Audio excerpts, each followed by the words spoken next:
5वें एपिसोड की शुरुआत में अनन्या अपने क्लाइंट वनस्पति को लेकर उसके चाचा की दुकान पर जाती है, जहां से वनस्पति ने परफ्यूम की बोतल खरीदी थी।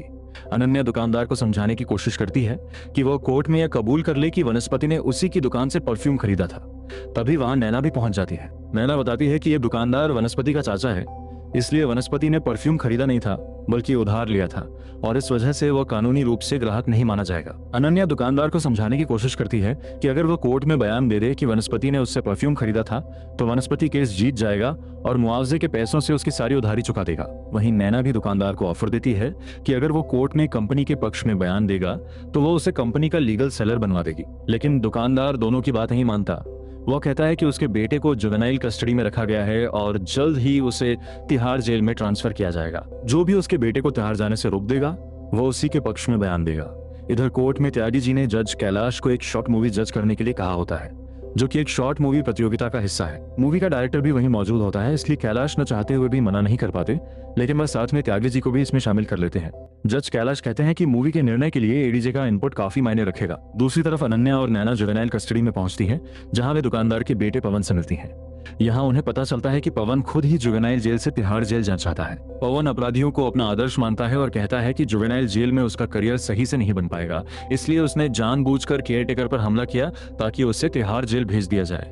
अनन्या और नैना उसे समझाने की बहुत कोशिश करती हैं, लेकिन पवन नहीं मानता। इधर कोर्ट में सारे जज बैठकर मूवी देख रहे होते हैं और सभी बहुत बोर हो रहे होते हैं। साथ ही त्यागी जी और जज कैलाश अपनी पेंडिंग फाइलों पर साइन भी कर रहे होते हैं। मूवी में एक डायलॉग आता है कि जज की कलम बहुतों की तकदीर बदल देती है। ये सुनकर त्यागी जी, जो पहले से ही फाइलों की वजह से परेशान होते हैं, कैलाश से कहते हैं कि इस मूवी को अच्छी रेटिंग बिल्कुल मत देना, क्योंकि यहाँ जज की कलम बेकार के कामों के लिए इस्तेमाल हो रही है। वो कहते हैं कि अभी वे इस फाइल पर साइन कर रहे हैं कि पटपड़गंज कोर्ट के किस गेट पर कौन सा ताला लगेगा। ये कहते हुए त्यागी जी अपनी पेन झटकते हैं, जिससे कैलाश की पेन टेबल से गिर जाती है। यहीं से कैलाश को पेन फाइट का आइडिया आता है और क्योंकि सभी लोग अपने बोरिंग काम से उब चुके होते हैं, इसलिए सब खेलने के लिए तैयार हो जाते हैं। दूसरी तरफ अनन्या और नैना जुवेनाइल जेल में उस केयरटेकर से मिलती हैं जिस पर पवन ने हमला किया था। वे केयरटेकर को समझाने की कोशिश करती हैं कि पवन अभी सिर्फ एक बच्चा है और अगर वह शिकायत वापस ले ले तो पवन को तिहाड़ जाने से रोका जा सकता है। लेकिन केयरटेकर कहता है कि ये बच्चे अब बच्चे नहीं रहे बल्कि अपनी गैंग बनाने की सोच रहे हैं। वह एक टीचर की तरफ इशारा करता है जो रोज बच्चों को पढ़ाने आती है, लेकिन कोई पढ़ने नहीं जाता। सब तिहाड़ जाकर गैंगस्टर बनने के सपने देख रहे हैं। अनन्या समझाती है कि पवन ऐसा इसलिए कर रहा है क्योंकि उसके हिसाब से गैंगस्टर बनने पर ज्यादा लाइक्स मिलते हैं, लेकिन अगर उसे समझाया जाए तो वह सुधर सकता है। इस पर केयरटेकर कहता है कि अगर पवन उससे माफी मांग ले तो वह केस वापस लेने को तैयार है। इसके बाद वे लोग पवन के पास जाते हैं, लेकिन पवन माफी मांगने के लिए तैयार नहीं होता। तब अनन्या तय करती है कि अगर पवन तिहाड़ जेल के कैदियों की हालत देख लेगा तो उसके मन से गैंगस्टर बनने का जुनून उतर जाएगा। फिर वे लोग पवन को लेकर तिहाड़ जाते हैं। वहां पहले तो पवन बहुत उत्साहित होता है, लेकिन फिर वो अपने आदर्श गैंगस्टर को किसी और के लिए बर्तन धोते देखता है। इससे वो उस दूसरे ज्यादा ताकतवर गैंगस्टर का फैन बन जाता है। तभी नैना बताती है कि वो गैंगस्टर इसलिए ज्यादा ताकतवर है क्योंकि उसने बड़ा फाइनेंशियल स्कैम किया था और उसके लिए उसने पढ़ाई की थी। ये सुनकर पवन समझ जाता है कि बड़ा गैंगस्टर बनने के लिए पढ़ाई करनी पड़ेगी, इसलिए वह वापस जुवेनाइल जेल आकर केयरटेकर से माफी मांगता है और टीचर की क्लास अटेंड करने की हामी भरता है। इस तरह केयरटेकर केस वापस ले लेता है और पवन का तिहाड़ ट्रांसफर रुक जाता है। इधर कोर्ट में गेम खेलते वक्त अपना एक पॉइंट बढ़ाने के लिए त्यागी जी अपने विरोधी से काफी दलीलें करते हैं। गेम खत्म होने के बाद वे कहते हैं कि उन्हें गेम खेलकर बहुत मजा आया।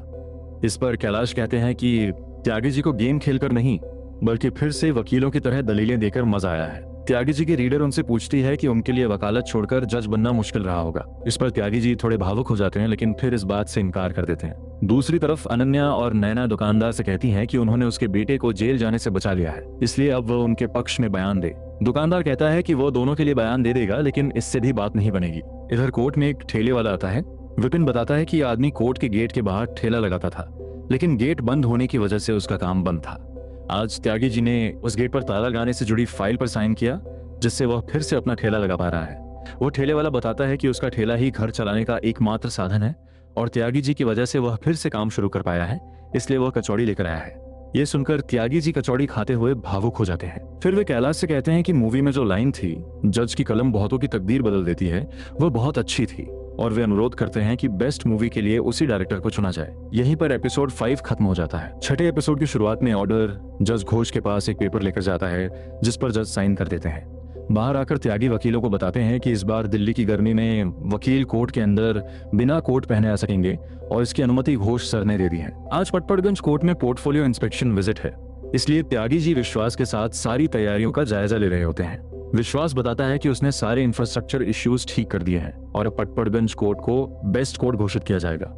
इतने में बाहर से किसी के चिल्लाने की आवाज आती है। सब लोग बाहर भागते हैं और देखते हैं कि एक वकील को बिजली का झटका लगा है। कोर्ट के गेट पर एक टूटा हुआ तार लटक रहा था, जिसे छूते ही उसे करंट लग गया। उनकी परेशानी तब और बढ़ जाती है जब पता चलता है कि वह वकील घोष सर का रीडर है। त्यागी जी के ऑफिस में घोष का रीडर कहता है कि वह शिकायत नहीं करना चाहता था, लेकिन घोष सर ने कहा कि रीजनेबल ऑब्जर्वर की वजह से शिकायत करनी पड़ेगी। कैलाश समझाते हैं कि रीजनेबल ऑब्जर्वर यानी पब्लिक, और क्योंकि यह घटना सबके सामने हुई है इसलिए एडीजे को शिकायत स्वीकार करनी ही पड़ेगी। त्यागी जी विश्वास से कहते हैं कि पोर्टफोलियो विजिट में सिर्फ 2 घंटे बचे हैं, इसलिए उसके पास यही समय है इस मामले को खत्म करने के लिए। इधर सुजाता अपने एक क्लाइंट के साथ, जिसे तलाक लेना होता है, कोर्ट के मीडिएशन रूम में जाती है। वहां पति पत्नी के परिवारों के बीच काफी झगड़ा हो रहा होता है। उधर विश्वास बिजली विभाग वालों को बुलाकर कहता है कि ये उनकी गलती है और उन्हें इसकी जिम्मेदारी लेनी चाहिए, लेकिन बिजली विभाग का आदमी कहता है कि तार टूटा हुआ है इसलिए यह मेंटेनेंस वालों की गलती है। मेंटेनेंस वाला कहता है कि वहां गड्ढे में पानी भरा था इसलिए करंट लगा, तो यह म्यूनिसिपैलिटी की गलती है। फिर म्यूनिसिपैलिटी वाला कहता है कि गड्ढा सड़क पर नहीं बल्कि कोर्ट के गेट पर था, इसलिए यह कोर्ट की गलती है। विश्वास त्यागी जी को बताता है कि कोई भी इसकी जिम्मेदारी लेने को तैयार नहीं है। तब त्यागी जी जज घोष के पास जाकर कहते हैं कि यहाँ करंट लगना एक्ट ऑफ गॉड है। विश्वास बताता है कि कल बारिश हुई थी इसलिए गड्ढे में पानी भर गया था और आंधी की वजह से बिजली के तार टूट गए थे। साथ ही घोष का रीडर बचपन से विकलांग है, इसलिए वह स्टील के जूते पहनता है, जिसकी वजह से पानी के संपर्क में आते ही उसे करंट लग गया, इसलिए यह एक्ट ऑफ गॉड है। लेकिन जज घोष कहते हैं कि उन्होंने 8 बार कोर्ट में गड्ढे की शिकायत की थी, इसलिए यह एक्ट ऑफ गॉड नहीं बल्कि एक्ट ऑफ नेग्लिजेंस है। और वे कहते हैं कि वह इस मामले को पोर्टफोलियो टीम के सामने उठाएंगे ताकि कोर्ट के इंफ्रास्ट्रक्चर में सुधार हो सके। ये सुनकर सभी परेशान हो जाते हैं, लेकिन अब वे कुछ नहीं कर सकते। पोर्टफोलियो टीम कोर्ट पहुंचती है, जहां इंस्पेक्शन टीम कोर्ट की सफाई देखकर काफी खुश होती है, लेकिन फिर उनका हेड कहता है कि वह एक फॉर्मेलिटी के लिए पीआर फीडबैक लेगा और इसके लिए वह जज घोष के पास जाता है। घोष के ऑफिस के बाहर त्यागी जी, कैलाश और विश्वास परेशान खड़े होते हैं। त्यागी जी कहते हैं कि अब उनकी रेटिंग गिर जाएगी। तभी एक कांस्टेबल दौड़ता हुआ आता है और बताता है कि मीडिएशन रूम में कोई बंदूक लेकर घुस गया है। वह सुजाता के क्लाइंट की फैमिली होती है जो बंदूक लेकर आई होती है। त्यागी जी को बाहर सिक्योरिटी से पता चलता है कि घोष सर की अनुमति के बाद सारे वकील बिना कोट के सिर्फ सफेद शर्ट पैंट में घूम रहे थे और वो बंदूक वाला आदमी भी वैसे ही कपड़ों में था, इसलिए सिक्योरिटी को लगा कि वो कोई वकील है और उन्होंने उसकी चेकिंग नहीं की। इधर ऑफिस में घोष अपनी शिकायत वाली चिट्ठी विजिलेंस टीम को देने वाले होते हैं। तभी कैलाश उन्हें रोक लेते हैं और एक मैसेज दिखाते हैं। घोष बाहर आकर त्यागी जी से कहते हैं कि कोर्ट में बंदूक कैसे आई और वह इसकी भी शिकायत करेंगे, लेकिन त्यागी जी कहते हैं कि आपको यह बात भी अपनी शिकायत में लिखनी चाहिए। त्यागी जी उस कांस्टेबल को बुलाते हैं जो ड्यूटी पर था। वह बताता है कि आज वकीलों को कोट न पहनने की छूट मिली थी और वह आदमी भी सफेद शर्ट पैंट में था, इसलिए उन्होंने चेकिंग नहीं की। इस पर त्यागी जी पूछते हैं कि बिना सिक्योरिटी कंप्लायंस चेक किए वकीलों को कोट न पहनने का आदेश किसने दिया, यह भी एक्ट ऑफ नेग्लिजेंस है। फिर विश्वास पूछता है कि बंदूक मेटल डिटेक्टर में क्यों नहीं पकड़ी गई। इस पर कांस्टेबल बताता है कि आंधी की वजह से ट्रांसफार्मर जल गया था, इसलिए बिजली नहीं थी और मेटल डिटेक्टर काम नहीं कर रहा था। अब जज घोष, जिन्होंने वकीलों को बिना कोर्ट में आने की अनुमति थी, खुद को घिरता देख कहते हैं कि यह भी एक्ट ऑफ गॉड है, जैसे उनके रीडर को करंट लगना भी एक्ट ऑफ गॉड था। और आखिरकार जज घोष अपनी शिकायत पोर्टफोलियो कमेटी को नहीं देते। इसी के साथ एपिसोड 6 खत्म हो जाता है।